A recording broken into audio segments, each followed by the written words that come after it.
Hey guys, this is Shoaib Aftab और आज के इस वीडियो में मैं आपके साथ शेयर करने वाला हूँ मेरी सक्सेस स्टोरी और मेरी जर्नी। इसके साथ ही मैं आपको देने वाला हूँ कुछ ऐसी स्ट्रेटजीज जिसकी वजह से शायद I was able to score 720 out of 720 in NEET as well as achieve AIR 1 in NEET 2020। So basically I am from Rourkela Orissa और जब मैं क्लास 9th में था देन आई डिसाइडेड कि I would pursue medical sciences and कि मुझे MBBS करना है। सो आई फाउंड आउट कि there was an exam called NEET which I should appear. मुझे पहले से बिल्कुल भी आइडिया नहीं था बिकॉज मेरे घर पे मेरे पेरेंट्स या मेरे फैमिली में से कोई भी डॉक्टर नहीं है, इनफैक्ट दूर दूर तक नहीं है। सो जस्ट मैंने फिर उसके बारे में और पता करना स्टार्ट किया। देन आई रियलाइज्ड कि एट दैट पॉइंट भी यही नोशन था कि you should go to a coaching and you should get coaching and then get selected into NEET, क्योंकि कोचिंग के बिना नीट निकालना is next to impossible. So I did what I had to. After completing my class 10th, I moved into the coaching city of Kota and enrolled into a coaching institute. वहाँ पे जब मैं गया then I realized कि I was surrounded by people who were much smarter than me, who had a lot of prior knowledge about NEET and all. Like मेरे साथ compete कर रहे थे वो students जो already coaching कर रहे थे, like since class 8 या class 9 से पहले से वो coaching कर रहे थे। So I was already at a disadvantage.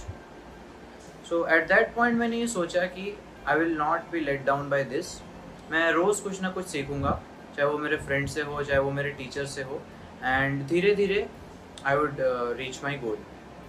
Starting में I did not know my potential, इसलिए खुद से बस इतना एक्सपेक्ट किया था कि जैसे भी करके मुझे बस सिलेक्ट होना है गवर्नमेंट कॉलेज में, यानी ऑलमोस्ट अंडर 10,000 रैंक के अंदर मेरे को आना है, जिससे कि मुझे कोई भी government college all India quota के थ्रू या फिर स्टेट कोटा के थ्रू मुझे मिल जाए, जिससे कि मैं MBBS करूँ। क्योंकि स्टार्टिंग में मुझे बिल्कुल आइडिया नहीं था, तो स्टार्टिंग में मेरा टारगेट बस इतना ही था। बट देन कुछ टेस्ट्स हुए जहाँ पे मेरी परफॉर्मेंस ठीक ठाक थी। मीन्स हमारा जो फेज़ था उसमें I was in top 20। With time my performance in my coaching institute improve, और धीरे धीरे जैसे जैसे मैं धीरे धीरे स्लाइट इम्प्रूवमेंट्स के साथ अपने मार्क्स और रैंक इम्प्रूव कर रहा था, देन आई डिसाइडेड कि आई शुड चेक कि जिस तरीके से मैं प्रिपेयर कर रहा हूँ और नीट की जो रिक्वायरमेंट है क्या वो एक दूसरे से कंप्लायंट है। इस पॉइंट पे आई डिसाइडेड कि मुझे प्रीवियस ईयर क्वेश्चंस को ठीक से एनालाइज करना चाहिए, एंड व्हाट आई रियलाइज्ड कि previous year questions are the key to cracking any examination. मुझे प्रीवियस ईयर क्वेश्चन से बहुत कुछ सीखने को मिला, जैसे कि कौन से ऐसे एरियाज़ है, कौन से ऐसे टॉपिक्स या चैप्टर्स है, या फिर चैप्टर्स में भी कौन से सब टॉपिक्स है जिस पे मुझे ज़्यादा फोकस करना चाहिए। Apart from that NEET exam की डिफ़िकल्टी लेवल किस तरीके की है, एंड उस तरीके से मैं उन क्वेश्चंस को प्रायोरिटाइज़ कर सकूं जो कि एग्जैक्ट सेम या फिर ऑलमोस्ट सिमिलर डिफ़िकल्टी लेवल्स की हो। And I think the most important factor जो थी जिसकी वजह से शायद मैं 720 आउट ऑफ 720 स्कोर कर पाया, वो ये थी कि in the end I was able to figure out what should I study and what I should not. Because जो कॉम्पिटिटिव एग्ज़ाम्स में जो मोस्ट इम्पॉर्टेंट या सबसे बड़ी दिक्कत जो स्टूडेंट्स फेस करते हैं वो ये है कि वो बहुत सारा अनवांटेड मटेरियल या अनवांटेड स्टफ पढ़ रहे होते हैं। तो in the end I was able to figure out concisely, और चीज़ों को हमेशा मैं कंसाइज करता रहता था टाइम के साथ। जैसे फिज़िक्स के भी मैं शॉर्ट नोट्स बनाता था, इनफैक्ट बायो के भी मैं NCERT के साइड में रेफरेंस बुक्स या मॉड्यूल्स जिस चीज़ को भी मैंने पढ़ी, मैं कोशिश करता था कि उन चीज़ों में से जो भी इम्पॉर्टेंट पॉइंट्स है, जो भी चीज़ें एग्ज़ाम्स के लिए इम्पॉर्टेंट है या एग्ज़ाम पे आ सकती है, उन चीज़ों को मैं अपनी NCERT में ही लिख लूँ साइड में। बायो के साइड बायो के NCERT के साइड में एक स्पेस होती है जहाँ पे हम कुछ भी लिख सकते हैं, कुछ भी ऐड कर सकते हैं, वहाँ पे मैं लिख लेता था।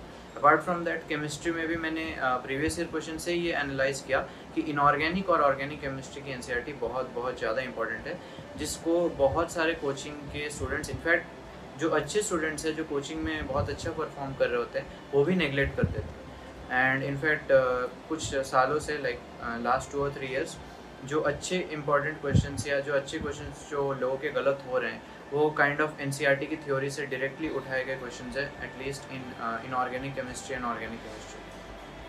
अपार्ट फ्रॉम दैट बायो में जैसा कि पहले मैं कोचिंग में था तो मैं बहुत ज़्यादा मॉड्यूल से प्रिपेयर करता था, but when I analyse previous year question मेरे को ये रियलाइज़ हुआ कि बायो में NCERT से ही 85 क्वेश्चंस के अराउंड आ जाते हैं, एंड जो भी एक्स्ट्रा 5 क्वेश्चंस आते हैं वो या तो NCERT से ही डिराइव होते हैं या फिर थोड़ी बहुत एक्स्ट्रा चीज़ें जिसको अगर मैं कोचिंग मॉड्यूल से उठा लूँ इंपॉर्टेंट पॉइंट्स, देन वो आराम से कवर हो रही थी।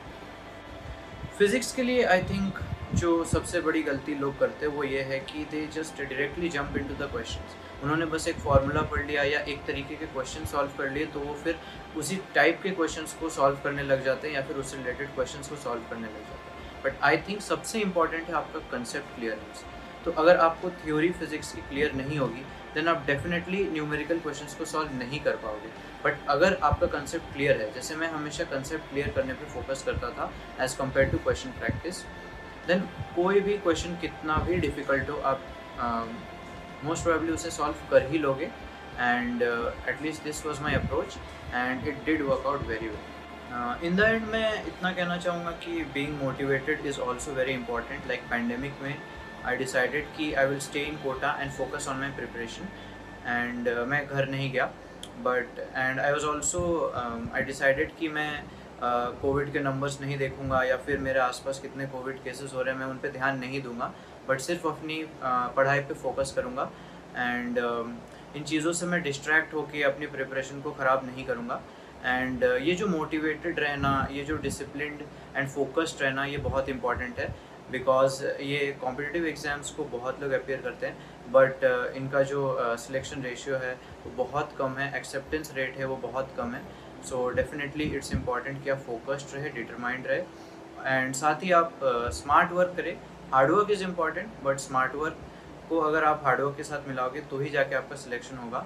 बिकॉज हार्ड वर्क बहुत लोग कर रहे होते हैं एंड सीट्स बहुत कम है, तो hard work and smart work both are essential. Thank you.